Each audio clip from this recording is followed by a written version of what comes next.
भारत का इतिहास गौरवपूर्ण रहा है, चाहे वह सिंधु घाटी की सभ्यता हो या वैदिक सभ्यता, चाहे मौर्यों का युग रहा हो या गुप्तों का। भारत सदा से ही महान रहा, जिसके पीछे इसका समृद्ध इतिहास रहा है। इसके साथ ही भारत में कई ऐसी घटनाएं हुई हैं जो इतिहास के पन्नों में दर्ज हो गई। आइए जानते हैं भारतीय इतिहास में 28 जुलाई को क्या हुआ। किसानों के लिए मसीहा के रूप में जाने जाने वाले चौधरी चरण सिंह देश के 5वें प्रधानमंत्री थे। अपने राजनीतिक कार्यकाल में वे किसानों से जुड़े कई मुद्दों को सामने लेकर आए, जिसके बाद उनकी छवि किसान नेता के रूप में उभर कर आई। मात्र 34 साल की उम्र में वे बागपत के छपरौली से विधानसभा के लिए चुने गए, जिसके बाद उन्होंने कृषकों के अधिकारों की रक्षा के लिए विधानसभा में एक बिल पेश किया, जिसके बाद भारत के कई राज्यों ने अपनाया।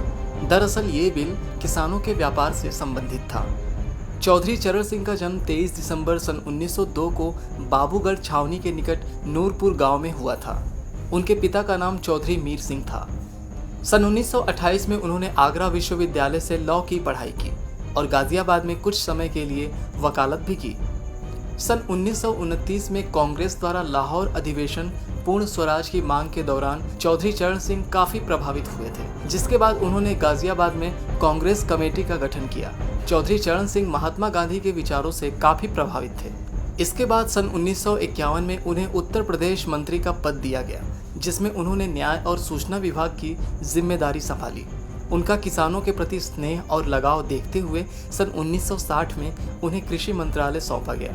सन 1979 में आज ही के दिन यानी 28 जुलाई को वे प्रधानमंत्री पद के लिए चुने गए, जिसके बाद 14 जनवरी सन 1980 तक उनका कार्यकाल समाप्त कर दिया गया।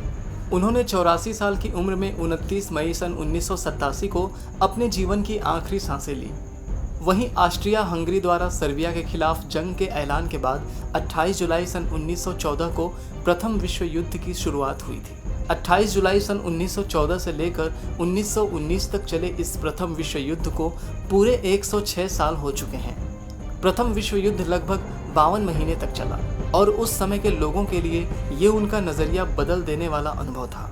करीब आधी दुनिया हिंसा की चपेट में चली गई और इस दौरान अनुमानतः 1 करोड़ लोगों की जान गई और इससे 2 गुने घायल हो गए।